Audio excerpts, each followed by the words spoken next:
Hola, ¿qué tal? Muy buenas noches. En primer lugar, agradecerles la invitación, la gentil invitación que ha tenido el Colegio de Abogados de Ayacucho para poder participar y estar presente con ustedes. Debo manifestar desde luego mis disculpas porque teníamos que habernos encontrado el día martes. Sin embargo, por cuestiones personales no me fue posible, pero aquí estamos.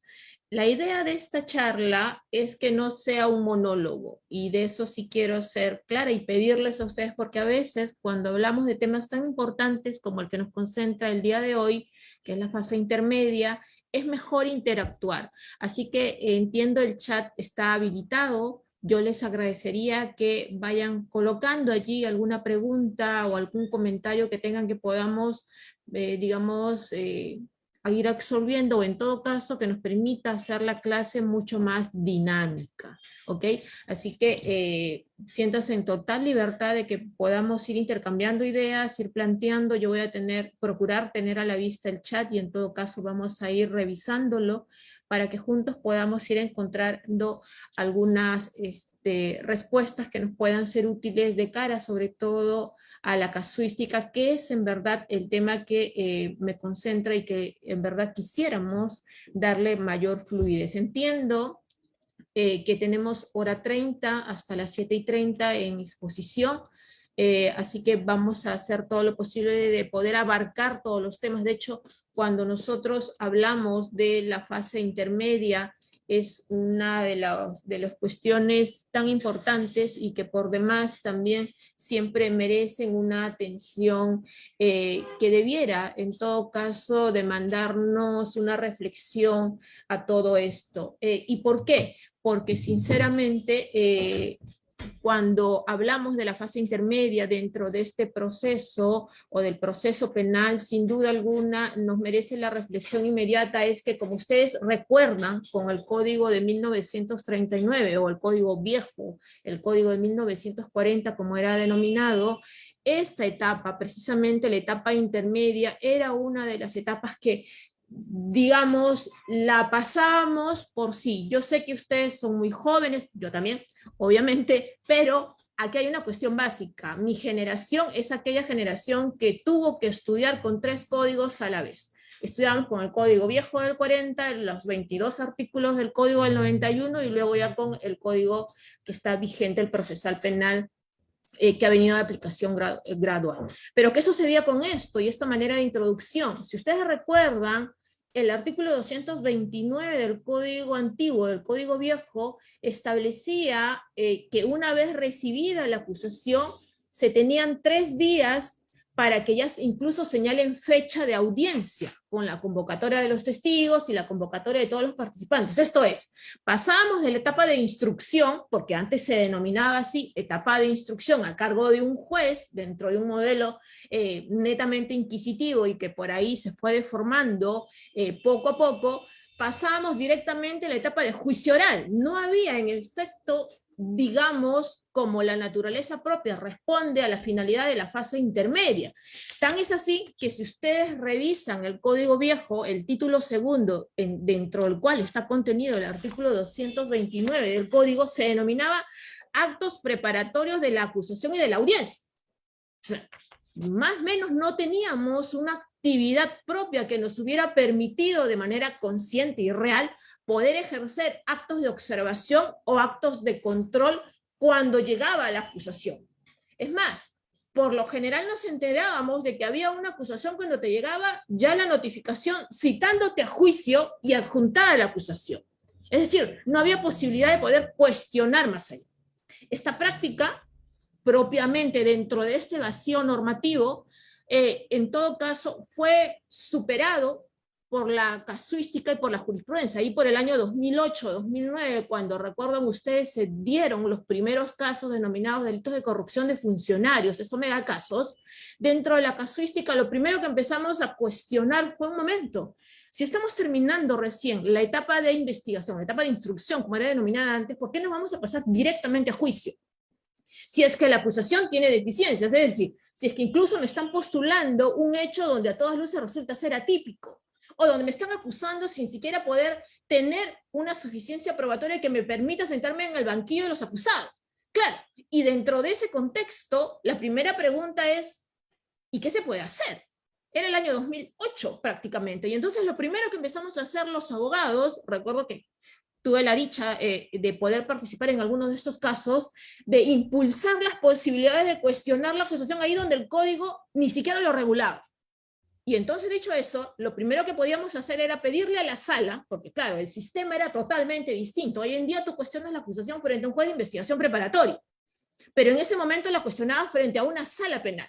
Y a la sala penal le tenías que decir, un momento, no me puedes llevar a juicio todavía, más allá que ya me citaste para la audiencia, porque la acusación que me estás presentando, con la acusación que me presentó el fiscal superior, porque tampoco era un fiscal provincial, es totalmente difícil. Y lo primero que hacíamos era deducir excepciones de naturaleza de acción, hoy excepciones de improcedencia de acción. Y claro, lo primero que decía, señores magistrados, ¿por qué me pretenden iniciar un juicio, llevarme a juicio, si es que los hechos son atípicos, discutamos antes de siquiera viabilizar la posibilidad de ir a juicio, resuélvame la excepción? ¿Qué pasa si la excepción me es fundada y usted me está llevando a juicio innecesariamente? Y entonces empezó un debate muy interesante para aquellos que pudieran estar haciendo un trabajo de tesis o una tesina, quizás le pueda resultar muy importante en estos temas los antecedentes, pero lo cierto es que nos permitió generar una etapa de cuestionamiento de la acusación, porque por lo general van los cuestionamientos de la acusación, una etapa intermedia, por así decirlo, de control de la acusación sin regulación normativa. Desde luego, ya para el año 2018, evidentemente ya había el Código Procesal Penal, pero recuerden que el código es del 2004, pero si bien ingresó en vigencia progresiva y en Guaura por el año 2006, entonces fue promulgado en el año 2006. Entonces, evidentemente teníamos una base, pero que no estaba vigente a nivel nacional. Pero más aún así, lo importante acá era de que se daban los primeros visos de poder cuestionar el requerimiento acusatorio. Pero insisto, esta es una etapa, diría yo, una de las más importantes dentro del proceso penal, porque nos va a permitir hacer un balance completo de todo el proceso, de lo que fue y de lo que será. Hoy, lo que yo espero es poder desarrollar algunos temas que nos puedan permitir de manera muy rápida, el tiempo es muy ajustado, quizás este tema lo hablábamos con mi equipo acá cuando estábamos diseñando la charla, nos da para prácticamente un diplomado completo.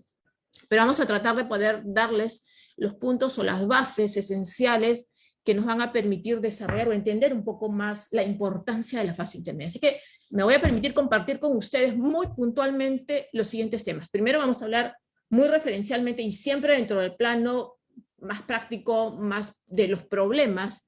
Evidentemente la teoría es necesaria, la teoría es imprescindible, sin ello no vamos a poder construir nada, pero el día de hoy lo que yo les quiero mostrar, más allá de la teoría, más allá, en este caso del lado del desarrollo jurisprudencial, es cómo estos casos se manifiestan en verdaderos problemas que quizás a veces entorpecen el correcto funcionamiento del proceso penal en sí. Entonces vamos a hablar de la conclusión de la investigación preparatoria, de la verificación previa. Hay temas incluso antes de poder ingresar a la etapa de control propiamente dicho, que se tienen que respetar o incluso verificar, y eso muy poco se sabe.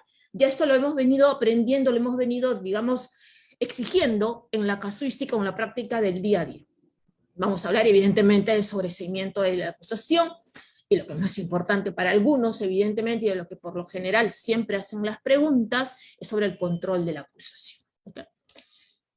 ¿A qué nos referimos o digamos en palabras concretas? ¿Por qué es tan importante la fase intermedia? Para mí, en verdad, es una de las fases donde hay un desarrollo normativo, evidentemente hay un desarrollo normativo. Yo creo que el Código Procesal Penal vigente a nivel nacional esta vez sí tiene una regulación normativa, que se ha ido complementando con las casaciones y el Acuerdo Plenario 6-2009, evidentemente. Yo creo que el Acuerdo Plenario 6-2009 fue gravitante al momento de poder regular la fase intermedia, tanto con el Código Viejo como con el Código Nuevo, pero marcó un hito importantísimo. Y de ahí han venido una serie de casaciones que han venido complementando. Pero el código no fue pensado, por ejemplo, para casos complejos. Lo vamos a ver más adelante en un aspecto muy puntual y muy central dentro de esta dinámica. Pero sí, obviamente, ¿para qué sirve la fase intermedia o por qué tenemos que recurrir necesariamente a la exigencia de los presupuestos normativos y sobre todo el respeto de las garantías y principios constitucionales dentro de esta etapa? Primeramente, porque va a servir de un control del resultado de la investigación, evidentemente. Ingresamos a la etapa intermedia una vez concluida la investigación preparatoria, con todo el bagaje de la investigación preparatoria. ¿Por qué es necesario prestarle vital atención a la etapa intermedia? Porque nos va a permitir evitar acusaciones prematuras. Muchas veces las investigaciones se cierran sin haber llegado a su objetivo final o sin haberse cumplido el plazo legal establecido, o el plazo que incluso tenía el fiscal. Ojo, no estoy diciendo con esto que el fiscal está obligado a llegar al plazo legal máximo o, digamos, a terminar el plazo que él mismo se impuso. No, vamos a ver en qué casos sí es posible y en qué casos no es posible. Pero más allá de esto, esta etapa sirve también para poder racionalizar recursos presupuestales, si es que lo vemos dentro del plano orgánico ya estructural de la dinámica propia que implica un correcto desarrollo del proceso. Hay un interesante informe que se emitió allá por el año 2005-2006, recuerdo, dentro del plano del derecho penal económico, que establecía qué tanto un proceso penal puede demandar determinado perjuicio, no solamente, obviamente, sensible para quien lo padece, tanto a la víctima, con quien se ve sometido bajo la lupa de la sospecha, a un proceso penal, al propio Estado. Claro, si estás llevando a cabo un proceso que al final del día va a terminar en absolución o en sobreseimiento, imagínense todo el tiempo, todos los recursos que implica mover el sistema de justicia para precisamente prestarle atención a este caso. Entonces eso implica quizás también racionalizar gastos para el imputado, gastos para el Estado, estamos hablando ahí del Poder Judicial, del Ministerio Público y evidentemente del órgano de defensa de oficio. También gastos para la víctima y desde luego un aspecto muy puntual, control de calidad precisamente del marco fáctico, jurídico y probatorio de que demanda el trípode de una tesis penal que quiere llevar, o en el caso de la fiscalía, a una condena, o en el caso de la defensa, a una absolución. Por eso es lo importante. Eso es como que el filtro de lo que pudiera haber dentro de eso. Por eso a mí me encanta en lo personal la definición que hace la profesora Teresa Armentadeu cuando dice que desde el punto de vista procedimental, la etapa intermedia es bifronte, dice, ¿no? Porque mira de un lado a la investigación preparatoria para resolver su correcta conclusión, clausura, o el archivo de la causa, del otro dice, y la etapa de enjuiciamiento determinado por el desarrollo. O sea, nos pone como que al centro, miramos hacia un lado de lo que se hizo y miramos hacia el otro lo que pudiera hacerse en base a aquello que ya aconteció. Entonces, sí es importante esto. Vamos a pasar muy rápidamente a este tema, porque evidentemente no podemos hablar del inicio de la etapa intermedia si no hablamos de la conclusión de aquella etapa que la precedió. Estamos hablando de la etapa de investigación preparatoria. Y aquí, evidentemente, estamos ciñéndolo a las causales de conclusión de esta investigación.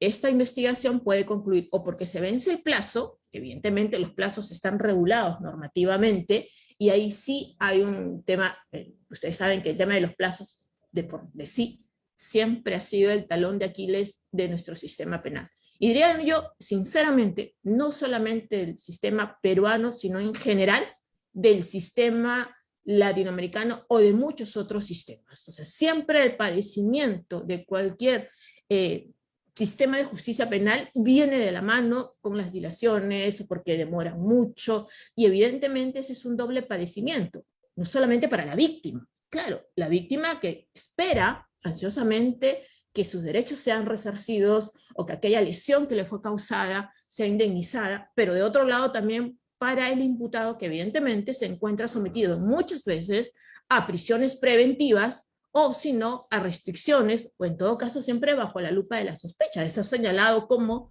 presunto culpable, lo cual evidentemente es totalmente atentatorio a las garantías básicas. Entonces, el primer motivo para que pueda terminar una investigación preparatoria evidentemente va de la mano del vencimiento de los plazos. Ya el código establece plazos muy puntuales y hay una diferenciación entre los procesos simples, los procesos complejos y los casos de criminalidad organizada. Pero también cabe la posibilidad de poder terminar esta investigación preparatoria por el cumplimiento del objeto de la investigación. Y aquí yo quiero hacer un primer paréntesis. Evidentemente, quien cierra la investigación, quien concluye la investigación, es el fiscal. Claro, es el fiscal, es el director de la investigación.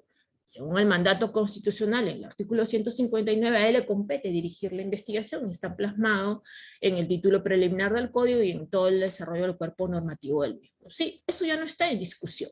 Pero lo que sí está en discusión, que la finalidad de la investigación tiene que ser mirada en doble perspectiva.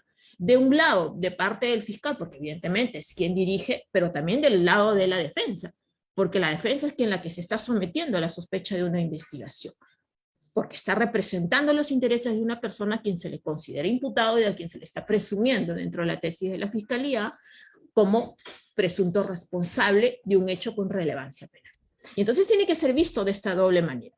Porque si no es visto de esta doble manera, evidentemente ya entramos a lesionar principios básicos o componentes esenciales del debido proceso, y ahí viene el cuestionamiento. Entonces, ¿cuándo se cumple también el tema del objeto de la investigación? Pero lo vamos a ver más adelante, hay que tener en cuenta ciertos matices. Pero también cuando hay un plazo para emitir la decisión luego de concluida la investigación preparatoria. Esto es, si es que el fiscal decidirá por sí si formula acusación o sobreseimiento, y en los casos de los procesos simples estamos hablando de 15 días, en el caso de los procesos complejos o de criminalidad organizada de 30 días. Pero acá hay un tema, evidentemente. Muchas veces estas investigaciones no concluyen y lo que hay que hacer son los denominados control de plazo. A eso no vamos a ingresar en la clase del día de hoy, encantada en otra oportunidad de poder conversar con ustedes de este tema, pero lo cierto es que es otra de las maneras por las cuales la investigación preparatoria se pueda dar por finalizada o se pueda dar por concluida. Hablábamos de esto hace un momento. Evidentemente, ¿puede el fiscal concluir la investigación habiendo aún diligencias pendientes propuestas por la defensa? Pero es que esto sucede, en verdad, muy a diario. Porque la defensa, al menos la defensa activa, y aquí quiero sí marcar la diferenciación en los tipos de defensa. Evidentemente que a la defensa no le es de obligación o no tiene la carga de la prueba, eso le corresponde al fiscal, eso está sumamente claro hoy en día. Pero también es cierto que la defensa no puede dejar solamente pasiva y decir, bueno, yo espero a ver a que me demuestren absolutamente todo y que sea el fiscal quien pruebe que yo tengo cierta responsabilidad, cuando también cabe la posibilidad de ejercer una defensa activa, es decir, un momento, yo soy inocente porque la Constitución dice que soy inocente, y ahí yo siempre recuerdo lo que nos decía el profesor Julio Mayer, y él decía, no es que a ti te presuman inocente, no se puede hablar, decía Mayer, de presunción de inocente, porque no te presumes inocente, tú eres inocente. O sea, lo que se tiene que hablar, decía Mayer, es de un estado de inocencia, no una presunción de inocencia. O sea, tú eres inocente, entonces hay que hablar de un estado de inocencia. Entonces, dentro de ese esquema, el abogado defensor tiene la potestad, libre potestad, de poder ejercer una defensa activa. Esto es, hey, yo soy inocente, pero aporto actos de investigación. Le digo, señor fiscal, ofrezco determinadas testimoniales, presento mis peritos, presento la pericia, o lo observo si es que hay una pericia, en este caso de parte de la fiscalía, pero coadyuvo a esto. Nada lo impide. Ojo, no estoy diciendo que sea obligatorio hacerlo, lo que estoy marcando es que hay dos tipos de posibilidad de ejercer una defensa y cada quien está libre de hacerlo. Puedes tener una defensa pasiva porque evidentemente, insisto, eres inocente y le corresponde al fiscal la carga de la prueba, pero del otro puedes hacer una defensa activa y postular actos de investigación. En este último caso, lo que se viene dando es que en algunas circunstancias las defensas ofrecen actos de investigación y muchas veces estas o no son atendidas o son atendidas y son programadas, como me sucedió a mí en un caso, y lo cierto es que el fiscal, pese a haber programado estas declaraciones o estos actos de investigación, decide cerrar la investigación. Y ahí viene el problema, porque estoy diciendo, a ver, ¿cómo me estás cerrando la investigación si tú mismo aceptaste mis actos de investigación, los programaste, pero no te interesó más? Es decir, cuando hablábamos hace unos minutos, el cierre de la investigación, la finalidad de la investigación, tiene que ser mirada de esta doble perspectiva. Sí, el fiscal es el director de la investigación, pero también hay un derecho de defensa que tiene que ser respetado. Si tú miras solamente desde un solo ángulo, evidentemente no vas a encontrar la finalidad propia de cualquier etapa, no solamente de la etapa intermedia. Aquí sí quiero ser clara, de cualquier etapa en general. Y esto se refleja aún más, y esto lo sabemos, si es que le echamos una mirada obligatoria al artículo 139.14 de la Constitución, derecho de defensa. Y el derecho de defensa es transversal en cualquier momento del proceso. En cualquier momento del proceso. Por eso es que evidentemente, si es que hay una conclusión arbitraria dentro de este contexto, evidentemente sí se estaría generando una indefensión, pero siempre y cuando evidentemente tengamos en consideración que el plazo aún no hubiera vencido, porque ¿qué pasa si el plazo ya está vencido y la defensa recién presenta actos de investigación? En un momento tuviste la oportunidad también para hacerlo. ¿Por qué no lo hiciste mientras el plazo estaba abierto y lo haces recién cuando, digamos, está por vencerse o ya está vencido y aún no lo han terminado la investigación? Entonces, Y hay un principio fundamental dentro de todo esto. Si ustedes revisan el artículo 321.1 del Código Procesal Penal, y este artículo en verdad es muy claro. ¿Por qué? Porque siempre se piensa, no, el fiscal te tiene que acusar y el fiscal sirve para acusar. No, un momento. El fiscal investiga, pero investiga con esta doble mirada, porque está haciendo eso, está investigando. Y el 321 dice, la investigación preparatoria persigue reunir los elementos de convicción de cargo y de descargo. Está hablando de ambos componentes. Entonces, hay este deber de poder verificar, y por eso el fiscal debe o debiera de atender esta cuestión. Hubo en su momento, dicho esto, una discusión, entiendo yo ya superada, al menos dentro del campo teórico y también jurisprudencial, de si es que vencidos los plazos, el fiscal no se pronuncia. Es decir, muchos decían, el fiscal no se pronuncia, entonces ya no puede hacer nada, ya no me puede acusar. O sea, implicaba una declaración de caducidad. Y eso ya fue saneado. Y si ustedes revisan la casación 54-2009, la libertad en el fundamento 9 y 10, lo que establece puntualmente es eso, ¿no? Si la norma dice establecida en el 144 no permite que se declare la nulidad del ejercicio de la acusación por vencimiento del plazo, pero, y también lo dice el artículo 144, su inobservancia necesariamente debe estar sujeta a sanción disciplinaria, puesto que todo justiciable tiene el derecho a ser juzgado en un plazo razonable. Y esto ocurre a diario. Si ustedes litigan, deben haberse presentado muchos casos en los cuales se venció el plazo establecido, el fiscal no se pronuncia. Y no se pronuncia, y bueno, claro, uno tiene que reclamar, uno tiene que cuestionar, porque si no, evidentemente los plazos tampoco te tienen que pasar por encima. Y eso es muy, muy, muy puntual. Hay un punto central en esta cuestión. Ya estamos en el momento, evidentemente, terminó la investigación, el fiscal ya se pronunció, el fiscal ya emitió el requerimiento. Sea un requerimiento acusatorio, sea un requerimiento, en este caso, mixto, puede acusar para algunos, sobreseer para otros, o pedir el sobreseimiento para otros, porque recuerden que si se concluye la investigación, el fiscal pierde la potestad de declarar el sobreseimiento de por sí. Ya le corresponde, en este caso, al juez. Entonces, hace un requerimiento mixto. Pero también si lo miramos de cara al representante del actor civil, llámese la Procuraduría o llámese el abogado del actor civil, en este caso, también los plazos son necesarios para el control en el caso del sobreseimiento.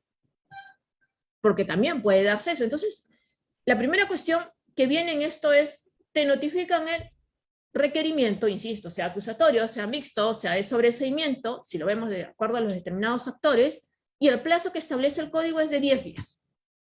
Y claro, si nosotros miramos al antecedente de la casación 60-2009 de la libertad, si bien no es una sentencia, es un auto de calificación, decía que esta cuestión de los 10 días no requería mayor interpretación, mayores precisiones o interpretaciones de este lado, por lo que su inobservancia acarrea necesariamente su nulidad, y eran los 10 días. Esta cuestión también ha sido felizmente superada. ¿Por qué? Porque hay muchos casos que no necesariamente responden a la esencia de cómo se fue diseñado o cómo fue plasmado el Código Procesal Penal. Evidentemente, estamos hablando de un texto normativo, de un texto en sí, que muchas veces se va nutriendo, suele pasar con los códigos en general, de acuerdo a la casuística, los casos que van aconteciendo dentro de todo esto. Y claro, hay casos donde evidentemente los 10 días resultan ser insuficientes. Ojo, son 10 días que establece el código también como máximos y depende del órgano jurisdiccional. Y esto conlleva la interrogante de qué sucede si te notifican, en este caso, un requerimiento acusatorio de 1000 páginas, o 500, o 2000 páginas, y evidentemente esto se pone en la disyuntiva o en la interrogante, ¿será necesario? O sea, ¿será suficiente 10 días? Evidentemente que no.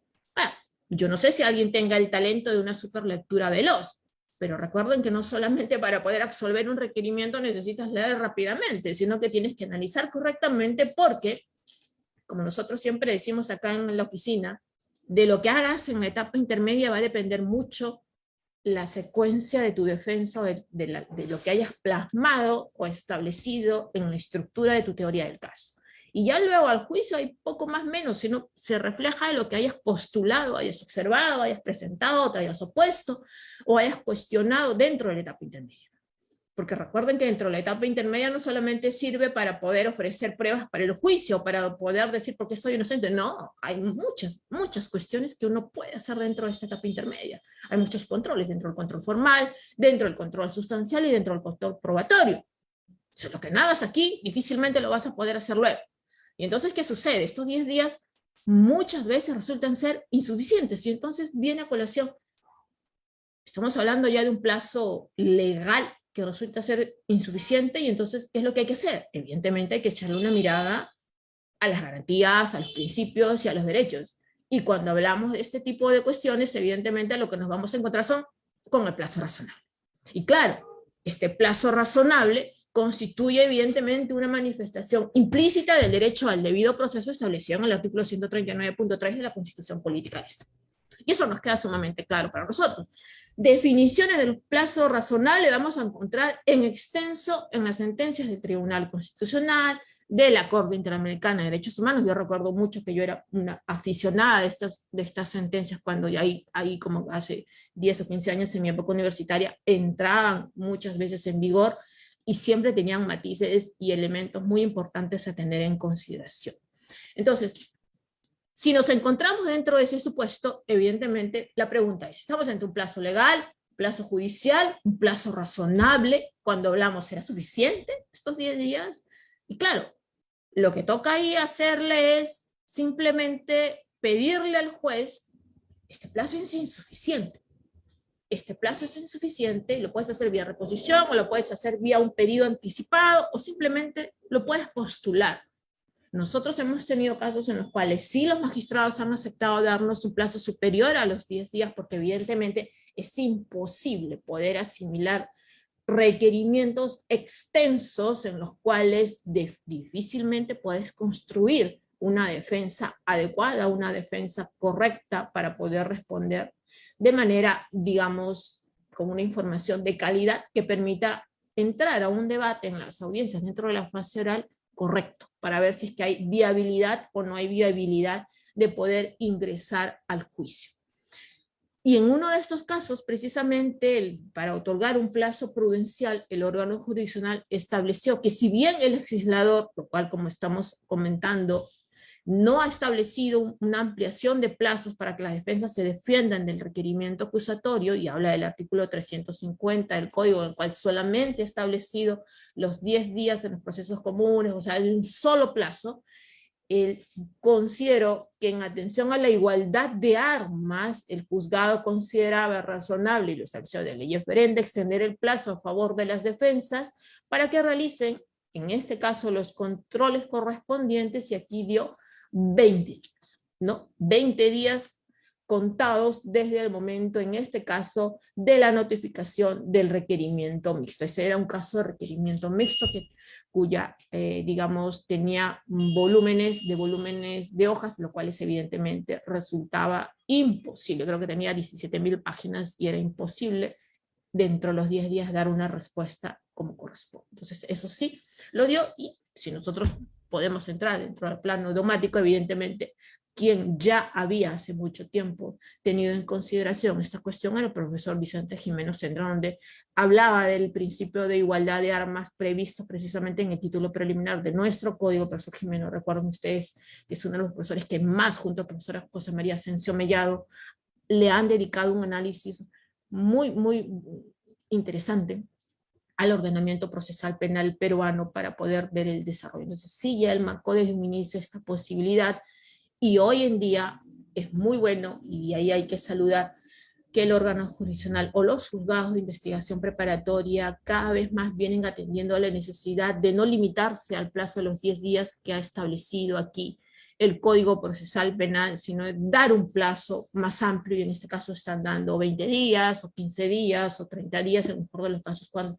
estamos hablando de procesos complejos, voluminosos en el requerimiento. Y no solamente recuerden que cuando te notifican el requerimiento te tienen que notificar el requerimiento, sino que vienen anexos. Entonces es una lectura súper detallada y un análisis muy concienzudo el que tienes que hacer. Entonces sí, es de destacar esta cuestión que dentro de los matices propios de que en la práctica uno en verdad, porque es esto, en la práctica, la norma se va desarrollando con la práctica, y uno en los casos va entendiendo las correctas interpretaciones que debe tener, y desde luego algunas de ellas llegan al nivel de la Corte Suprema en Casación, en la cual tienen en consideración estos aspectos. Entonces, dicho eso, un primer aspecto que ya va cobrando cada vez más cuerpo dentro del proceso penal del lado casuístico, los jueces están aplicando de manera correcta y prevaleciendo en este caso el debido proceso, es atender que el plazo de los 10 días que sirven para el traslado, para que puedas responder un requerimiento acusatorio o uno mixto, no debe ser limitado. Fácilmente, si es que hay sustento, obviamente, porque no es si se está notificando un requerimiento de 7 páginas, la cuestión es más entendible, ¿no? Pero si estamos hablando de algo muy voluminoso, sí es posible que el órgano jurisdiccional, y ya lo viene haciendo, pueda permitirse un plazo mayor al de los 10 días que establece el Código Procesal Penal. Ahora, se vencen los 10 días, los 15 días o 20 que establece o la ley, los 10 días o el plazo razonable o adicional que ha establecido el órgano jurisdiccional, y ya presentas, en este caso, el requerimiento o el control, que es lo que se llama cuando uno hace los controles o las oposiciones correspondientes a este, y hay aspectos que sí deben de tenerse en consideración, incluso antes de ingresar al control formal. Ustedes saben que cuando hay el tema de la fase intermedia, sea un requerimiento mixto, acusatorio o de sobreseimiento, viene el traslado que acabamos de ver, el tema de los plazos y la posibilidad del traslado, y luego vienen los 3 estadios principales de la etapa intermedia: el control formal, el control sustancial y el control probatorio, para luego ya decidirse la emisión del auto de enjuiciamiento. A lo que voy es que incluso antes de empezar las audiencias y la sustentación del control formal, hay aspectos básicos que incluso pudieran ser advertidos por el juez y merecer devoluciones del requerimiento al Ministerio Público. Obvio, si no lo hace el juez, también lo puede hacer la defensa. O incluso lo pueden ser advertidos, incluso enmendados por la propia Fiscalía. Y me estoy, digamos, refiriendo a temas muy puntuales que incluso tienen que ver aquí con advertencias de parte del propio juzgado. Un primer tema que hay que ver aquí es si están debidamente identificados todos los sujetos procesales a efectos de ¿qué? Evidentemente a efectos de realizar una correcta notificación. Es decir, como el juez va a empezar o va a convocar a una audiencia de control si, por ejemplo, o incluso antes siquiera, yo tuve hacemos un paréntesis aquí, es muy puntual, porque me acabo de acordar de esto, incluso antes de que siquiera el juez de investigación preparatoria corra traslado del requerimiento, si el juez advierte que en el requerimiento que ha presentado la Fiscalía no se encuentran consignados de manera correcta los nombres, las direcciones procesales o la nominación de los abogados defensores, evidentemente tiene toda la potestad de poderle pedir al fiscal: señor fiscal, yo no puedo siquiera notificar el requerimiento que me acaba usted de presentar porque no tengo a dónde notificar. Ese deber de tener los domicilios procesales correctamente en orden y actualizados le corresponde al fiscal. Porque luego, ¿qué sucede? Luego llegamos a una audiencia y no están todas las partes. Y entonces el juez dice, bueno, y el abogado de este procesado, ay, no sabemos si le han notificado. ¿Cómo que no sabemos si le han notificado? Simplemente tienen que notificársele correctamente, porque nadie puede ser sometido a una audiencia de control si no ha sido debidamente notificado. ¿Qué pasó si ese imputado cambió de abogado defensor y el fiscal no pudo informarle la última dirección procesal al juez? Entonces, si hay ese deber, pareciera ser una cuestión bastante formal, sí la es, pero es gravitante. Es tan gravitante que si hay una falla o hay un error o hay una omisión en esa notificación, se va a privar evidentemente el derecho de defensa de esta persona, porque ya no va a tener el plazo para poder responder y ni siquiera va a poder responder correctamente al requerimiento. Y estamos hablando que es una fase fundamental de cara a ver si es que ingresamos o no ingresamos al juicio. Y eso es fundamental. Este aspecto incluso se da muchas veces antes y de oficio por el juez una vez recibido el requerimiento que presenta el fiscal. Hay otra cuestión que tiene que ver con un debate que yo personalmente lo creía superado, pero que lamentablemente no es así. No es así porque todavía hay algunas resistencias de parte de algunos actores de poder entender qué es lo que establece la norma. Y me estoy refiriendo a lo que debe de venir anexado al requerimiento. El Código Procesal Penal establece, en este caso en el artículo 122.5, que las disposiciones y los requerimientos, dice, estarán acompañados de los elementos de convicción que lo justifiquen. Mientras que el artículo 349.1c dice que la acusación fiscal debe contener los elementos de convicción que fundamentan el requerimiento acusatorio. Lo propio si nosotros hacemos una mirada rápida, la directiva 002-2017 del Ministerio Público FN, cuando en el fundamento tercero también hace referencia a que este tiene que ir acompañado de los elementos de convicción que lo justifiquen de ser el caso. Y entonces ahí viene la cuestión, que muchas veces no se anexan los elementos de convicción, sino que lo que se hace es anexar toda la carpeta fiscal. Bueno, entre usted de defensa a bucear y a buscar cuáles son los elementos de convicción que yo estoy presentando. Y claro, en la carpeta fiscal, ¿qué es lo que viene? Viene absolutamente todo, desde las papeletas de notificación, las disposiciones de citación, y mucho que no constituye en sí un elemento de convicción. La norma es clara, la norma establece que lo que se tiene que adjuntar son los elementos de convicción y no necesariamente toda la carpeta fiscal. Si usted desea, presente y adjunte toda la carpeta fiscal, pero deberá presentar y adjuntar los elementos de convicción conforme lo establece y lo exige el Código Procesal Penal. Por eso es que no es lo mismo adjuntar la carpeta fiscal que adjuntar elementos de convicción conforme lo establece el Código Procesal Penal. Y ya hay pronunciamientos en este tema. La apelación en el expediente 12-2019-2, lo que estableció eso con los elementos de convicción que fundamenten el requerimiento acusatorio, exige al fiscal anexar en físico o mediante soporte informático los anexos que sustentan su pretensión, es decir, los elementos de convicción que lo amparan. Y de hecho también en el recurso, en la nulidad 203-2018-12, la Corte Suprema estableció que la acusación fiscal contenga en anexo, ya sea de forma física o digitalizada, los elementos de convicción que amparan su pretensión. Esto, que quede muy claro, con independencia de la remisión o no de la carpeta fiscal. Son dos cuestiones distintas. Por eso es que muchas veces lo que se está haciendo de manera correcta, desde mi punto de vista, es que si no se adjuntan los elementos de convicción, como lo establece el código, como lo establece la directiva, y como ya lo estableció la Corte Suprema, se tiene que devolver el requerimiento o exigir al Ministerio Público que cumpla con anexar los elementos de convicción.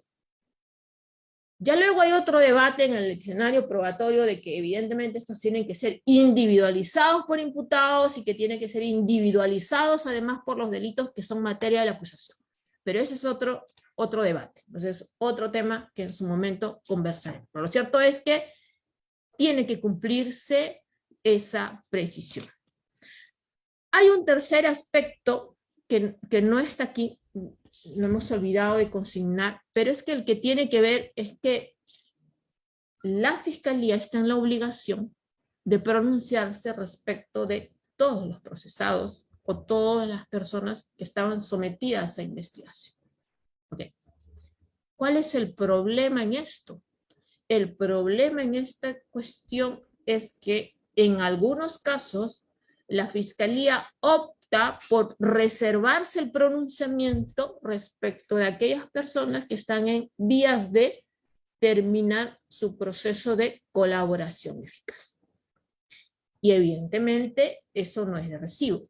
Porque ¿qué es lo que tiene que acontecer en estos supuestos? Si lo dice el reglamento, del decreto legislativo 1301, que es el que modifica el Código Procesal Penal respecto al proceso de colaboración eficaz. Esta lámina parece que se ha omitido aquí, que precisamente tiene que ver con esas circunstancias, porque tiene que haber un pronunciamiento respecto de todos. No cabe la posibilidad de la reserva respecto de quienes aún se mantienen en un proceso en vías de concluir satisfactoriamente o no, porque no se sabe eso, depende del órgano jurisdiccional, el proceso de colaboración eficaz. Si tienes procesados, si el fiscal tiene investigados que aún no han concluido este procedimiento, deberá pronunciarse. Y obviamente lo que corresponde ahí es que los tiene que acusar. Eso es lo lógico. Y si es que se llega en el camino a homologar la sentencia o llega a terminar, en este caso, el procedimiento de colaboración eficaz, evidentemente lo que cabe ahí es el retiro de la acusación y el pedido de sobreseimiento. Pero esa es otra cuestión. Lo cierto es que sí tiene que hacerlo y lo cierto es que sí tiene que mencionarlo porque es fundamental de cara a poder establecer esta circunstancia. Si es que durante la investigación preparatoria hubiera ya concluido el procedimiento de colaboración eficaz, evidentemente lo que cabría es el requerimiento de sobreseimiento. Pero si al momento de formular el requerimiento, esta persona o personas aún no lo han concluido, el fiscal tiene que pronunciarse. Y lo correcto es que lo tenga que acusar. Si en el camino de la etapa intermedia llegan a una sentencia de homologación y llegan a terminar el procedimiento de colaboración eficaz, pues pide el retiro de la acusación. Pero lo que no puedes hacer es reservarte y decir, respecto de ellos, como están en procedimiento de colaboración eficaz, no me voy a pronunciar. No, eso no se puede hacer. Porque ya el Código Procesal Penal y el Acuerdo Plenario 6/2009 y otros pronunciamientos evidentemente establece que se tienen que pronunciar respecto de quienes se encuentran o quienes han sido investigados. Y si son 10, pues respecto de los 10. Tú verás si sobresees o acusas, pero respecto de los 10. Y esa es potestad de la Fiscalía de acuerdo a la tesis de imputación o no que pueda tener. Pero de que tiene que pronunciarse respecto de todos, tiene que pronunciarse respecto de todos. ¿Qué sucede si no lo hace? Evidentemente el juez de oficio o las partes pueden pedir la devolución para que lo pueda hacer. Y tendrá que integrar y tendrá que precisar las imputaciones respecto a aquellas personas. Porque si no, no podemos ingresar al siguiente estadio. Ingresaríamos defectuosamente. Entonces, sí es importante hacer esto. No sé si hasta ahí tienen alguna pregunta, agradecería que pudieran ir haciéndola a través del chat, obvio, si es que tienen alguna interrogante, pero si les va quedando más o menos claro todo, podemos continuar y no hay ningún problema. Todavía nos queda 40 y tantos minutos. La primera manifestación, o al acto procesal que pudiera ser sobre el primer requerimiento, si es que lo podemos hablar dentro de las opciones que tiene la Fiscalía, está referido al sobreseimiento. Claro, el código es muy claro en establecer en qué casos puede proceder el sobreseimiento, cuándo podemos hablar de un sobreseimiento, cuándo el fiscal requiere el sobreseimiento, porque recuerden que ya él perdió la potestad una vez que cerró la investigación de poder disponer el sobreseimiento. Entonces ahora le tendrá que pedir aquí al juez, desde el momento que ya formaliza todo esto, para que pueda sobreseer. Ya no le corresponde al fiscal una vez que formaliza, ya no le corresponde evidentemente aquí a él sobreseer. ¿Cuándo cabe un sobreseimiento? ¿Cuándo puede requerir un sobreseimiento? El artículo 344.2 es muy claro aquí. Cuando el hecho no se realizó, no puede atribuírsele al imputado. Cuando el hecho no es típico o concurre una causa de justificación de inculpabilidad o de no punibilidad, cuando la acción penal se ha extinguido, o cuando no existe razonablemente la posibilidad de incorporar nuevos datos a la investigación y no existan elementos de convicción suficientes. Entonces son, digamos, en qué casos el fiscal suele pedir el sobreseimiento, y también serán los mismos momentos o las mismas circunstancias en las cuales, pese a que hay una acusación, las defensas piden el sobreseimiento. Digamos que estas 4 manifestaciones tienen esa doble lectura. De un lado, para la Fiscalía, cuando va a decidir el pedir el sobreseimiento, pero también la defensa, para cuando, pese a que hay una acusación, va a requerir el sobreseimiento y le va a pedir al juez, señor juez, sobreséame la causa, ya sea por cualquiera de estos puntos o cualquiera de estos aspectos que tenemos en consideración. Un primer punto dentro de todo esto, vamos a poder de manera muy pinceladas algunos de estos supuestos para que podamos tener alguna comprensión básica de este tema, es si es que existe alguna diferencia entre la excepción de improcedencia de acción y el sobreseimiento por atipicidad. ¿Por qué digo esto? Porque precisamente lo veíamos anteriormente, una de las maneras o uno de los que uno pide el sobreseimiento o una de las manifestaciones u opciones para pedir el sobreseimiento tiene que ver evidentemente con cuando en este caso los hechos son atípicos. Pero también cabe la posibilidad aquí que las defensas frente a una acusación, lo decía hace unos minutos, frente a la tesis de imputación de la Fiscalía, pueda presentar o formular evidentemente una excepción de improcedencia de acción. Y aquí hay cuestiones básicas a tener en consideración. Primero, obviamente, lo que tiene que ver es que en la excepción el sujeto legitimado es el imputado, además del tercero civil, por una interpretación, si es que queremos hacerla extensiva, del artículo 113.1 del Código Procesal Penal. En el caso del sobreseimiento, no es una cuestión de exclusividad del imputado, sino que también es un deber del fiscal. Si el fiscal termina la investigación y considera que no hay los elementos suficientes o advierte que los hechos son atípicos, evidentemente tiene el deber, en actuación de un criterio de objetividad, evidentemente de poder pedir o requerirle al juez de investigación preparatoria que decrete el sobreseimiento. Ahora, si lo vemos desde el plano del objetivo, evidentemente con la excepción lo que se busca es el archivo del proceso en un trámite incidental, lo que solemos denominar en cuerdas separadas, por lo que el examen negativo de sustitución debe ser manifiesto. Dentro de la etapa intermedia, esta discusión se hace dentro del mismo incidente. En tanto la haces durante la etapa de investigación preparatoria, sí va por un tema incidental en cuerdas separadas. Ahora, en el tema del sobreseimiento, o sea, que el objetivo, por así decirlo, tiene que ver con que el proceso llegue a una resolución final en un escenario natural y no en forma paralela a través de un incidente. Si es que nos hacemos referencia al tema de los medios de investigación, en la sección evidentemente prohibidos, vetados, porque no ingresamos a ver un tema de medios o actos de investigación, porque como ustedes bien saben, una sección de improcedencia de acción es netamente técnico, basado en elementos puntuales de carácter jurídico. No ingresamos a un tema de valoración o de discusión probatoria. En cambio, en el tema del sobreseimiento sí se requiere, hay una necesidad de poder realizar operaciones probatorias para afirmar la causa de resolución de la Fiscalía. ¿Cuál es la diferencia entonces? Si nosotros vemos el artículo 344.2a, o sea, el hecho objeto de la causa no se realizó o no puede atribuírsele al imputado. Entonces, el presupuesto que habilita la viabilidad o la posibilidad de un sobreseimiento, que regula un supuesto aquí de certeza absoluta en el cual el juez de la investigación preparatoria se lo pretende convencer de la imposibilidad de poder, en este caso, atribuirle un hecho delictivo y lo declara así en el auto de sobreseimiento. Ahora, si nosotros vemos el artículo 344.2d, donde habla de que no existe razonablemente la posibilidad de incorporar nuevos datos de investigación y no hay elementos de convicción suficientes para solicitar la fundamentación del enjuiciamiento del imputado. También no regula un supuesto de certeza absoluta, regula en este caso un supuesto de insuficiencia que además no solo está referido a la determinación del presunto autor, esto es insuficiencia en este caso subjetiva, sino también referido a la existencia del hecho. Esta es una insuficiencia objetiva dentro de lo que puede advertirse. Hay una pregunta, prefiero terminar, José Luis, termino esta parte del sobreseimiento y voy a tu pregunta para poder no cortar. Muy interesante y tiene que ver con una casación última que se ha emitido por la Corte Suprema. Tengo una opinión muy personal de eso, lo hablamos antes de ingresar a la acusación o al final, pero lo tengo ya apuntado, José Luis.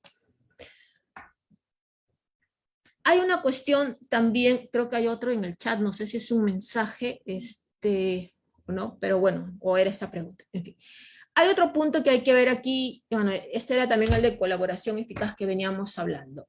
Acá, Si es que el fiscal puede requerir el sobreseimiento respecto al colaborador eficaz, sí. O sea, ya vimos que había la posibilidad, si es que durante la investigación preparatoria se llegaba a este acuerdo de homologación, o la sentencia de homologación, o ya hubiera terminado, o ya se consideraba colaborador eficaz. Evidentemente ahí requería el sobreseimiento. Si es que esto sucede durante la fase intermedia, evidentemente sí, allí lo que cabe es luego retirar la acusación, porque ya lo había acusado.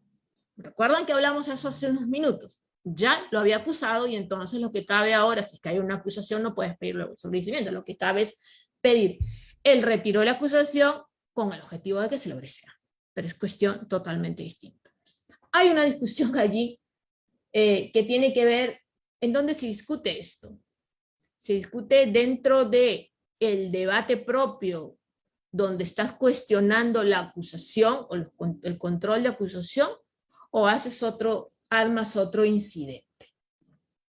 Soy de la que apunta que tiene que verse en el mismo debate, porque es el mismo hecho, tiene que ver el mismo hecho y tiene que ver con las personas que, digamos, quieres o no, han sido materia del misma tesis de imputación. Obviamente, esto se hace aún más latente en los casos de organización criminal o de criminalidad organizada, donde la imputación y la tesis de la fiscalía que existe una organización criminal.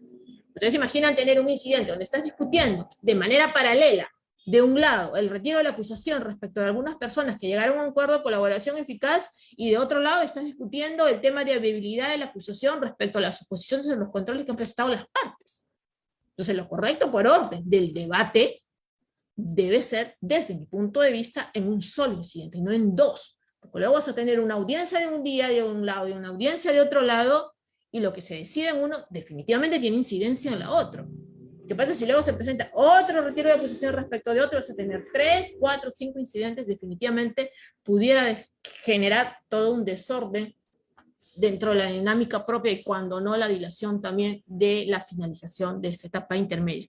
Claro, hay un punto interesante que a mí, por lo personal, siempre me pregunta, ¿hay un plazo para la etapa intermedia? No, no hay un plazo para la etapa intermedia. Hay plazos muy puntuales respecto a los traslados, respecto a qué momento se tiene que pronunciar la fiscalía, respecto a qué momento se tiene que pronunciar las defensas, pero no hay un plazo, así como hay un plazo de la investigación preparatoria, y lo veíamos al inicio, no hay un plazo de cuánto tiene que durar toda la etapa intermedia. Y mi respuesta siempre es esta: todo depende de la dinámica que acontezca dentro de las audiencias o de las formulaciones por escritas que se pueda hacer anticipadamente. La cantidad de imputados, la cantidad de delitos, si el caso es complejo o no es complejo, y desde luego, y aquí quiero sí ser muy clara, dependerá también qué tan sólida sea la construcción de la fiscalía, porque si la fiscalía presenta un requerimiento conforme a derecho, respetando los presupuestos normativos y jurisprudenciales establecidos, va a dejar atado de mano a la defensa y va a tener poco que observarle. Pero ¿cuándo demora más? Cuando la fiscalía no presenta una acusación como corresponde, y luego se quejan que es la defensa la que les hace la vida imposible. No. Si el fiscal hiciera una acusación como corresponde, evidentemente la defensa tendría nada o muy poco que observar. Pues también depende de eso. También depende de eso. Entonces eso hay que tener en consideración también en el momento oportuno. ¿Se puede discutir la pretensión civil ante un auto de sobreseimiento? Evidentemente. Esto es algo que también siempre lo preguntan, y siempre es importante tenerlo en consideración, porque recuerden ustedes que ya lo dice el artículo 12, la sentencia absolutoria o el auto de sobreseimiento no impide, evidentemente, que el órgano jurisdiccional pueda pronunciarse sobre la acción civil derivada del hecho punible válidamente ejercida cuando procede.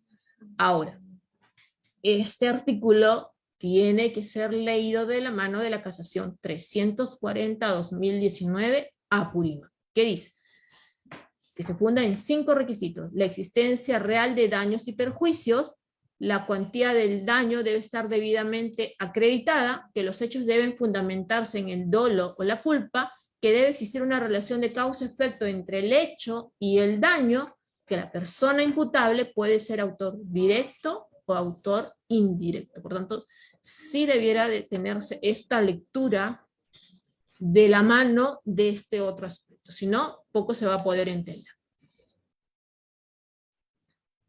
¿Cuáles son las posibilidades que pueda tener el juez frente al requerimiento de sobreseimiento fiscal luego de la audiencia de control? Pues, bueno, yo creo que ya ustedes entienden prácticamente esta cuestión. Si lo considera fundado el requerimiento, pues evidentemente va a dictar el auto de sobreseimiento.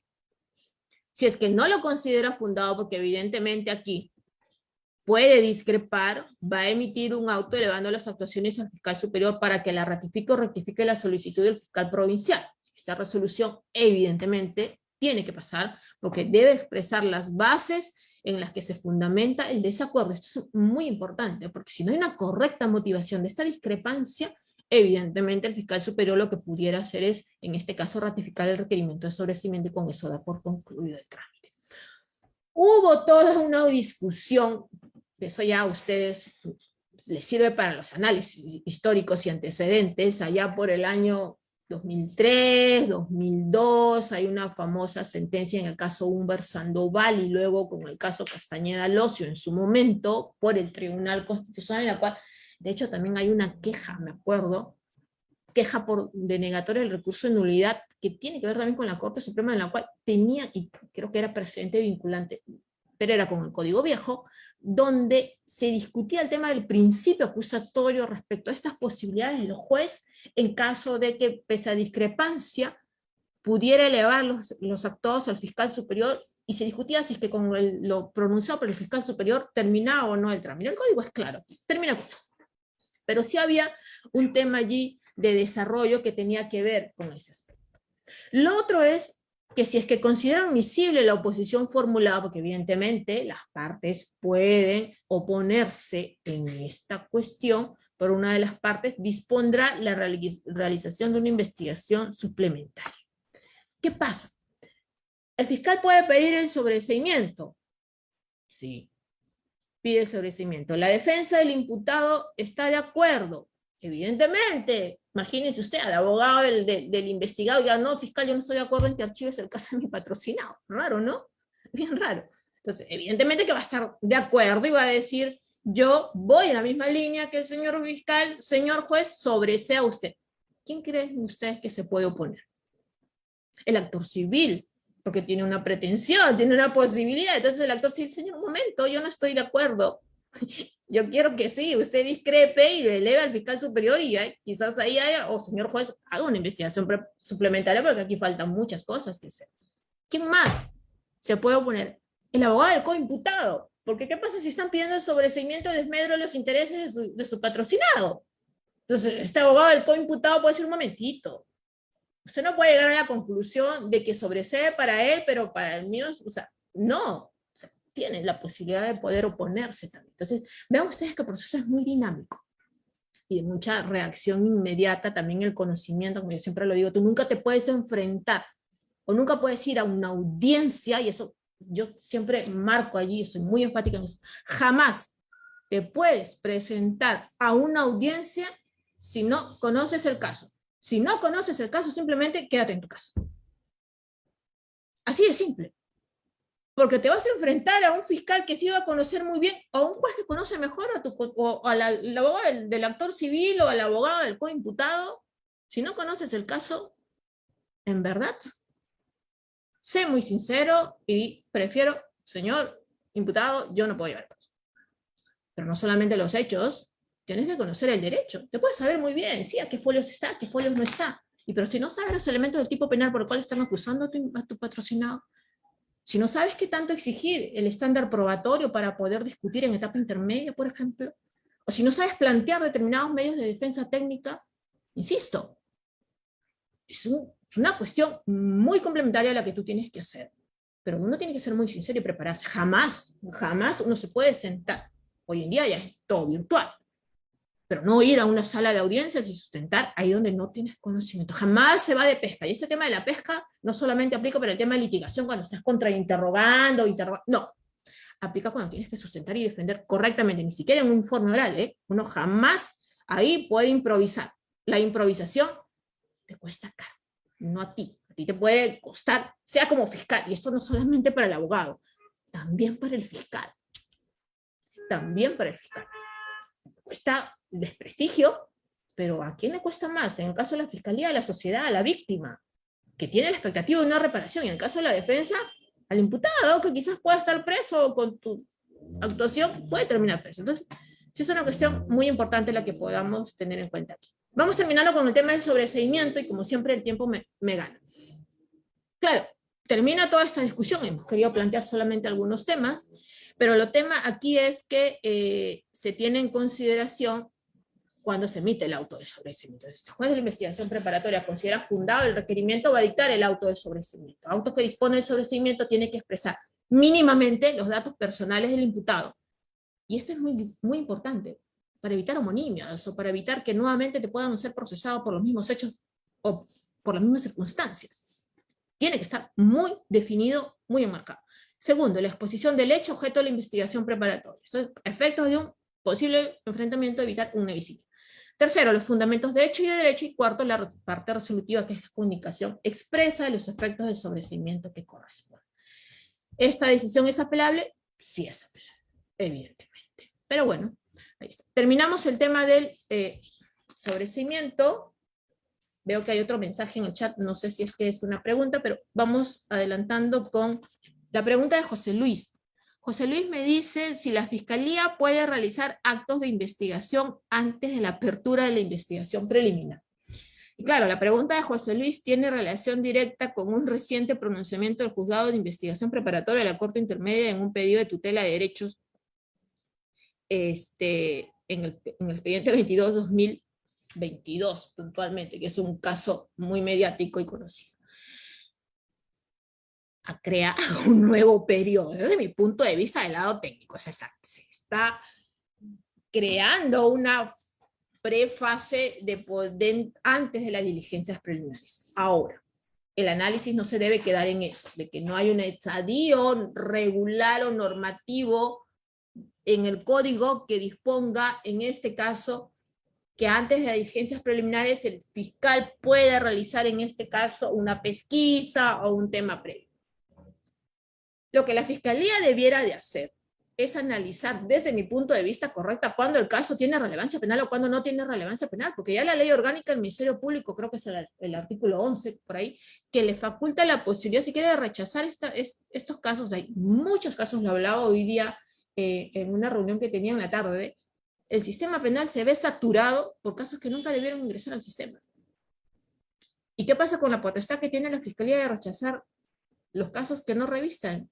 O sea, muchas veces se inician investigaciones por denuncias que nunca debieron ingresar al sistema. Se inician casos por reportajes periodísticos que muchas veces no tienen relevancia penal. O simplemente denuncias o dichos de uno u otro que no tienen relevancia penal, que generan la saturación del proceso. Es muy discutible la decisión que emitió la Corte Suprema o el magistrado de la Corte Suprema en este punto. Es muy discutible. Es muy discutible porque, claro, eso exige luego que aquellos actos que hiciste en la verificación previa al inicio de las diligencias preliminares tengan luego que ser repetidos o actuados una vez iniciadas las diligencias preliminares. Porque si le tomaron la declaración a uno o dos testigos sin tu participación, evidentemente que la tienes que repetir o hacer porque tienes derecho, dentro del contexto de derecho de defensa, a poder examinar ese testigo. Si no, evidentemente te estarían generando indefensión. Es un tema muy discutible, insisto en esto, y si no hay una regulación de manera correcta dentro de los estándares de respeto del debido proceso, espero no se pueda salir del lugar y generarse toda una confusión, porque luego estaríamos, acaso, y esto sí lo digo en pregunta, ¿acaso se estaría permitiendo que la Fiscalía puede realizar preactos de investigación o de pesquisa a espaldas de la defensa para ver si te inicio investigación o no te inicio investigación? Insisto, lo dejo de manera de pregunta. Es muy discutible lo que se está permitiendo. Pero yo creo que el fiscal, como defensor de la legalidad por mandato constitucional, debiera, sin lugar a duda, de empezar por, yo creo, una correcta aplicación de la ley orgánica del Ministerio Público que le permite o establece esta posibilidad de poder determinar. Vayamos a un tema para ir cerrando, la acusación. Y aquí viene el grueso, o sea, el tema mayor de lo que siempre se puede debatir o esperar del tema de la etapa intermedia. En el tema de la acusación, evidentemente, ya el acuerdo plenario 6/2009 el Código Procesal Penal establece en el artículo 149 siguientes determinados presupuestos. Hay requisitos de forma, se exigen condiciones procesales y materiales, se exige una debida y adecuada fundamentación fáctica, una fundamentación jurídica, una fundamentación probatoria y evidentemente todo en la conclusión de una pretensión concreta de sanción, cuando hablamos de la acusación. Ustedes conocen muy bien lo que contiene el artículo 349 del Código Procesal Penal. Se exige una identificación correcta del imputado, la precisión del hecho imputado, que por demás las deficiencias que más se dan en el control formal tienen que ver con el hecho imputado. Por lo general. Por lo general. Y hay cada pronunciamiento, ojalá que nos dé tiempo para poder mencionar algunos, que entran en colisión con el principio de imputación necesaria. En este estadio sumamente relevante porque te estás enfrentando a la posibilidad de ir a juicio. Si ya no estamos en las etapas incipientes donde está iniciando las diligencias preliminares, o si quieres están formalizándote donde pudieran decirte, bueno, no, todavía estoy construyendo mi tesis, la construcción de la imputación es progresiva. No, ya terminaste la investigación, y ya no cabe investigación después de que acusaste. Y por tanto, si me estás acusando, tienes que tenerme de manera precisa y concreta y detallada los hechos en materia de imputación de por qué me quieres llevar a juicio. Ya no cabe ser vago, no cabe ser genérico, no cabe ser indirecto. Tiene que ser concreto. Y ahí vienen los problemas.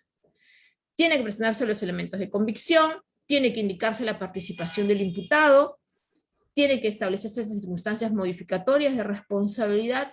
Obviamente tiene que existir un sustento legal y penal, el tema de la reparación civil, y esto acursivas porque evidentemente si es que está constituido ya el actor civil, le corresponderá al actor civil, y ese es otro tema, Ese es otro tema, en qué momento se constituye el actor civil, en qué momento tiene que hacer su pretensión civil, qué tanto... O sea, en el tema del control, quizás en alguna otra oportunidad en la cual el ilustre Colegio de Abogados me pueda invitar nuevamente, hablaremos puntualmente del cuestionamiento a la pretensión civil en el control formal, porque esa es otra discusión en etapa intermedia. O sea, te notifican el requerimiento o la pretensión de la Procuraduría o del actor civil y también tiene que cumplir determinados requisitos, no es aceptar, tiene que cumplirse determinados requisitos, y ahí vienen muchas deficiencias también,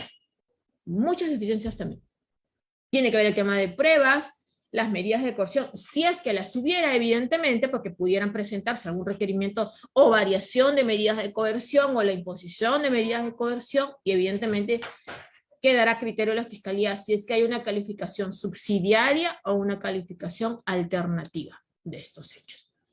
¿Cuáles son los aspectos procesales de la acusación? Yo creo que esta parte que es más teórica nos la saltamos para poder, dentro de estos 17 minutos, cerrar mi exposición, que es lo más importante de cara a lo que ustedes consideran. Pero el Acuerdo Plenario 6/2009 lo que establece es que tiene que haber determinadas perspectivas, ¿no? Hablaba con mi equipo hoy en día, ¿será el término correcto perspectivas? Estamos hablando de aspectos, estamos hablando de presupuestos, estamos hablando de ámbitos. A veces la terminología es muy importante. Pero lo cierto es que la Corte Suprema le denominó perspectiva. Si no, vamos a respetar la terminología que estableció el acuerdo plenario y habla de una perspectiva fáctica, una perspectiva probatoria, una perspectiva jurídica y una perspectiva subjetiva. O sea, 4 perspectivas que exige en cumplimiento de presupuestos el artículo 349.1 del Código Procesal Penal. Vamos a lo primero.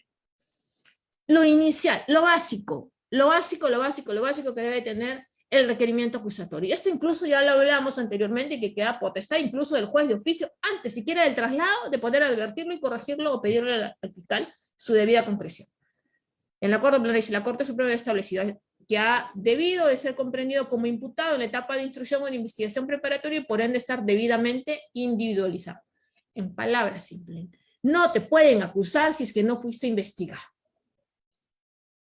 Así de simple. ¿Hacen lo contrario a veces? Lamentablemente sí. No se entiende cómo, pero a veces sucede. Se debe indicar además nombre y apellidos de la persona, la edad, el sexo, nacionalidad, lugar, fecha de nacimiento y domicilio. Son datos básicos de identificación. ¿Por qué? Porque tenemos que evitar una posible a futuro una homonimia, algún error, datos muy puntuales que queden finalmente determinados. El grueso de problemas viene aquí, dentro del control formal. Y en verdad, debo de confesar que la de sección aquí a veces es frustrante. Porque ya estamos en un estadio en el cual la Fiscalía mínimamente tiene el deber de presentar una construcción sólida dentro del plano fáctico. Porque ya no estamos, como digo, en una etapa incipiente de investigación, ¿no? Ya estamos en una etapa avanzada. Entonces, sí hay el deber de poder construir y contener una relación clara y precisa del hecho que se le atribuye al imputado. En caso de contener, dice, varios hechos independientes, la separación y el detalle de cada uno de ellos. Y el problema es cuando no sucede esto. Entonces, porque ahí estamos hablando de una seria afectación al principio de imputación necesaria. Entonces, ya la Corte Suprema en varios pronunciamientos ha tenido ocasión de darnos ciertos matices, o de marcarnos, digamos, qué es lo que debemos entender por eso. Entonces, ya lo ha dicho en el recurso de unidad 956-11 Ucayali, cuando dice, debe existir un correlato fáctico, concreto, debidamente diferenciado uno de los otros e individualizados por cada uno de los acusados. ¿Y saben por qué? Porque cuando hay pluralidad de investigados o de procesados, se acusa a Pedrito, Juanito, Marquito, Josecito por delito de colusión desleal, en tanto ellos, perdón, y yo que soy Marquito, ¿qué hice? ¿Y Josecito qué hizo? ¿Y Juanito qué hizo? Dímelo de manera individualizada, porque yo soy distinto a él, o sea, me estás imputando a mí, o sea, no me puedes imputar de manera genérica. Ok, nos imputas el mismo delito, pero tengo distintas condiciones. Quizás soy un extraneus y el otro es un intraneus. ¿Qué pasa con eso? Quizás yo no tuve la potestad, no estaba en el cargo debidamente y me estás imputando, o sea, de manera global, no, concreta, aterriza. Eso es lo que exige la Corte Suprema. Segundo, ya también establecido en este caso que ha de ser expresa y en términos que no sean absolutamente vagos e indeterminados, debe relatarse el hecho de manera tal, en este caso, si lo viera, dijo la Corte Suprema en la casación 247-2018 ANCAS, un observador imparcial, descripción de las circunstancias, del tiempo, lugar y modo desde una perspectiva concreta y según las posibilidades de caso. ¿Qué quiere decir esto? Si me estás acusando, dime cuándo, cómo y dónde. Mínimamente, ya cerraste la investigación, señor fiscal. ¿Con quién supuestamente me coludí? ¿Cómo me coludí? ¿Cuándo me coludí? ¿O cuándo cometí el delito? ¿De qué manera lo hice? ¿En qué circunstancias? Dígame usted, señor, ¿de qué me tengo que defender? Si yo no sé eso, ¿cómo me voy a ir a juicio? ¿Entienden? Es sumamente importante. Entonces, sí hay una cuestión que tiene que ver aquí. El otro tema tiene que ver con el tema de las circunstancias precedentes, concomitantes y posteriores, que por lo general, ustedes estoy segura que han leído o han realizado muchos requerimientos acusatorios, es la narración, o sea, más o menos el núcleo de la imputación o lo que se debe, lo tiene que ver. Y aquí hay un gran problema en la construcción de la imputación. En la construcción de la imputación específica, porque ustedes bien saben que la estructura del requerimiento acusatorio tiene una parte donde hay la imputación específica, donde por lo general la Fiscalía aterriza y dice específicamente se le imputan a Juanito todo el desarrollo fáctico, a Pedrito todo el desarrollo fáctico. ¿Dónde viene el problema? El problema es cuando uno luego cuestiona y le dice, hey, pero la imputación específica no me estás diciendo esto. Ah, no, pero está en el marco fáctico general. Perdón, entonces me defiendo de esto, me defiendo de lo otro. No, defiéndete de todo. Ah, entonces, ¿para qué es la imputación específica? Si no me estás poniendo ahí o consignando aquí a un hecho distinto que está en la construcción general. Entonces, sí tiene que haber una debida construcción dentro de todo esto. Otro aspecto que tiene que ver aquí es con la determinación del hecho. Y en el tema de la determinación del hecho, lo que se tiene que ver acá son aspectos concretos que ya van un tanto con la cuestión de por qué consideramos que no pudiera haber una determinación correcta del hecho. Entonces, acá hay un tema muy puntual. Cuando no se construye el marco fáctico de manera correcta, lo que puede suceder es que ¿acaso es que no podrá construirse un marco fáctico porque no hay un caso sólido? ¿Acaso es porque no se conoce correctamente el hecho concreto? ¿Acaso es porque no hay pruebas de cargo suficiente para esto? Claro, ¿qué origina esto? Que hubiera una restricción para la aplicación o la concreción o el ejercicio correcto de un derecho de defensa. Dice Alberto Binder, y en verdad que es uno de los que más habla de esto, que es la delimitación del hecho que será objeto del juicio, cumple una función, dice, garantizadora porque evita acusaciones sorpresivas y permite una adecuada defensa. Y claro, insisto, no puedes ingresar a juicio dentro de vaguedades o generalidades, porque ¿eso qué implicaría? Implicaría que en juicio pudiera pasar todo aquello que no debió nunca haber pasado, porque uno entra a juicio sabiendo de qué específicamente se me está acusando. O como dice Sansinetti, ¿no? Que hay un libro maravilloso de Sansinetti a propósito del caso Cabezas en Argentina sobre el tema de la nulidad de la acusación, el principio de imputación necesaria, que es esa manera de una novela, los invito a leerlo, es muy bueno, a mí me fascina. Dice, esto ocurre también, dice Sansinetti, cuando la acción es suplantada por menciones generales o abstractas, y él cuestiona mucho y dice esto.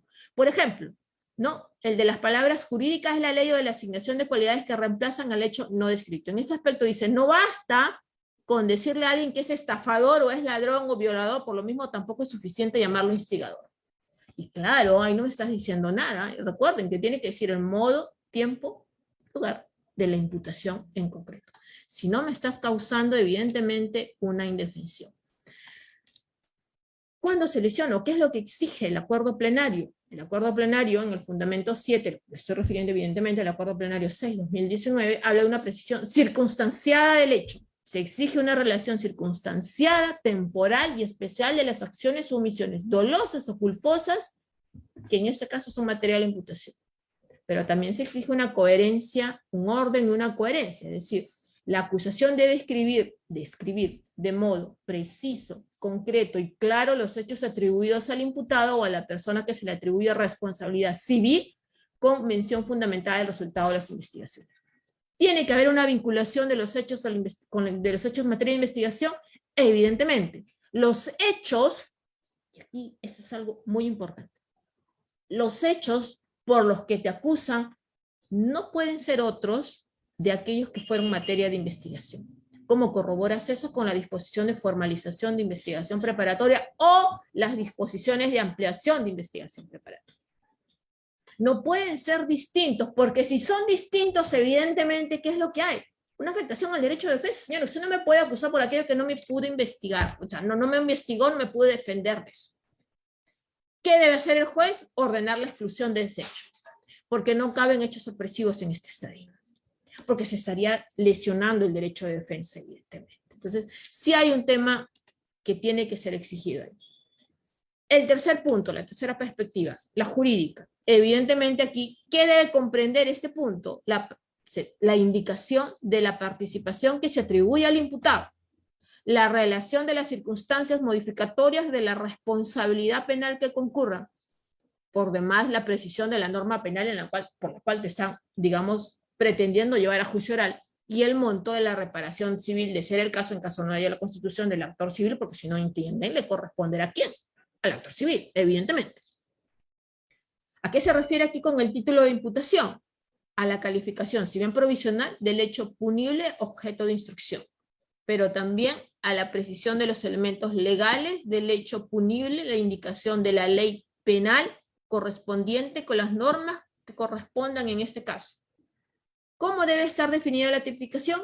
Debe estar definido en debida forma, es decir, puntualmente y de acuerdo a ley, con mención del conjunto de las circunstancias necesarias para la debida individualización fáctica y jurídica del hecho acusado. Y esto lo dice el Acuerdo Plenario 6/2009. Pero por demás, el artículo 344, en lo que establece la casación 1450-2017, Huánuco, dice que la acusación fiscal no solo debe formular una relación clara y precisa del factum y la relación de circunstancias que correspondan, sino además debe precisar el artículo de la ley penal que tipifique el hecho, la cuantía de la pena que se solicita y las consecuencias accesorias. Y esto de las penas también es todo un tema porque, digamos, a tenerse en consideración cuando hay la imputación por varios delitos o estamos ante un tema de los concursos y cuando no, la precisión de las agravantes o de las atenuantes que, como ustedes saben, también deben tenerse en consideración. Vamos a ir acabando, quedan 5 minutos, en el tema de la perspectiva probatoria. En el tema de la perspectiva probatoria, evidentemente, ya esto es, o se hace más latente cuando, pese a la acusación, evidentemente, dentro de lo que tú puedes hacer como defensa, o el fiscal, evidentemente, cuando requiere el sobreseimiento, es el análisis de lo que se ha actuado en la investigación o la compulsa que lo lleva dentro del análisis probatorio. Entonces, ¿qué es lo que comprende esta perspectiva? La definición de los elementos de convicción que fundamentan el requerimiento acusatorio y la presentación de los medios de prueba que se ofrezcan para su actuación en audiencia. Hay un punto central aquí que hay que tener en consideración, que es que la correcta presentación o el ofrecimiento de los medios de prueba. Y ahí hay serias deficiencias en la construcción. ¿Cuáles son estas? Son evidentemente aquellas que tienen que ver con aspectos que no necesariamente hayan sido planteados. ¿Qué se requiere precisar? La utilidad, la pertinencia y la conducencia. Pero ojo ahí, no basta decir es pertinente porque sirve para el esclarecimiento de los hechos. Yo eso lo veo como cliché, tanto en requerimientos acusatorios cuanto en escritos de defensa de ofrecimiento de medios de prueba. No es suficiente. Tienes que indicar por qué es pertinente, por qué es conducente y por qué es útil de cara al proceso, tu tesis de imputación, si eres fiscal, o a tu tesis de defensa en caso estés defendiéndote frente al requerimiento acusatorio. Pero no bastan las generalidades. Entonces, ¿a quién le corresponde el control? Evidentemente al juez. Y si es que no hace la compulsa necesaria, ¿dónde va a estar el problema? El problema va a estar en que va a haber un cúmulo de medios de prueba que van a ser pasados o actuados en el juicio oral y evidentemente ahí viene la circunstancia. ¿Esto era pertinente? ¿Debe haber pasado o no debe haber pasado este estadio? Sí es importante advertir este aspecto. ¿Por qué es importante? Y es importante porque frente al requerimiento o al ofrecimiento de la fiscalía, ojo, y también de la defensa, ambas partes tienen la posibilidad de oponerse. Y la primera posición es que tiene que ver, si es que no ha precisado lo que les acabo de mencionar, la utilidad, la pertinencia y la conducencia, pero también si es que son ilegales o son ilícitos. Cabe también la posibilidad de la exclusión de los medios de prueba de determinadas actuaciones si es que se han hecho al margen del derecho, o se han actuado al margen de esto, o se han sido obtenidos al margen de la ley. Entonces, ahí cabe solicitar la vía de exclusión dentro de la etapa intermedia, esta posibilidad, porque si no, evidentemente estaríamos ingresando a un estadio con serias indefensiones. Cerramos con esto, porque ya no nos alcanza el tiempo. El tema de los grados de conocimiento. Y ahora que ya de esto hay la sentencia plenaria, la 1/2020, la que tiene que ver con el tema de organización criminal, de lavado de activos, la misma de prisión preventiva, y muchas otras casaciones en las cuales te hablan del estándar probatorio. El tema de la sospecha inicial simple, el tema de las diligencias preliminares, porque se inicia para arrancar las preliminares, la reveladora en caso de investigación preparatoria, cuando ya te formaliza, una sospecha suficiente cuando hay la formulación de la acusación o el auto de enjuiciamiento, una sospecha fuerte cuando hay el auto de prisión preventiva, y una sentencia condenatoria cuando evidentemente ya estamos hablando acá de certeza. ¿Qué es lo que hay aquí o cuáles son los aspectos que tienen que tenerse en consideración para poder ver para poder tener en cuenta aquí a la hora de hacer el control respectivo? Evidentemente, mucho análisis, mucho detalle y el tema de poder conocer de manera correcta y precisa los hechos en materia de imputación, pero también tener en cuenta la tesis jurídica o lo que tú pretendes, o sea, tanto la Fiscalía, ojo, que este es un tema de vital importancia para el Ministerio Público, la tesis de defensa, ¿cuál es en el caso de la defensa, la tesis de defensa, en el caso de la Fiscalía, cuál es aquí la tesis o la teoría del caso que está llevando a imputación, ¿no? Entonces, sí, evidentemente hay una cuestión allí que tiene que ver en consideración esta cuestión. Entonces, con esto termino puntualmente 7:30, como se me pidió. Quedo atenta a las preguntas que pudieran haber. Veo acá, Rafael me dice si en el requerimiento mixto el acusado puede oponerse al imputado sobreseído. Sí, sí, o sea, lo hablábamos hace unos minutos, ¿no? Evidentemente. Puede oponerse porque considera que lo compulsado o lo que surja de la investigación preparatoria no refleja lo que está mencionando el fiscal en el requerimiento de sobreseimiento, o porque considera que él, estando en la misma condición, también se hace merecedor de un sobreseimiento, o simplemente porque considera de que aquí hay una investigación deficiente y pide una investigación suplementaria. Entonces sí hay varios supuestos en los cuales pudiera tener en consideración verse. Luego me dice Fabio, si en el escenario de solicitar la investigación suplementaria, además del actor civil, el agraviado también puede oponerse al requerimiento de sobreseimiento, más aún tomando en cuenta la línea jurisprudencial de la Corte Suprema de tener un concepto amplio de participación de proactiva del agraviado. Bueno, si el agraviado si está constituido como actor civil, evidentemente está facultado a oponerse al sobreseimiento, incluso en la misma audiencia de sobreseimiento, ¿no? Y depende de esto. No sé si hay alguna otra pregunta. Creo que eran las que al menos veo en el chat. Las diapositivas, encantada. Encantada, Edward, se las paso a las chicas de la organización. Les vamos a pasar todas, me quedaron pendientes aún algunas láminas. Es un tema muy rico, es un tema muy amplio, nunca uno termina de debatir sobre la etapa intermedia, pero bueno, encantada para otro día en caso podamos continuar conversando sobre este tema de vital importancia, pero sí, les vamos a pasar inmediatamente terminando esta charla las diapositivas, se las pasamos, es más, ya se las están pasando, y bueno, muchísimas gracias a todos, fue un honor, un placer estar con ustedes a la distancia, con ustedes ahí en Ayacucho, y encantada de poder acompañarlos en alguna otra ocasión.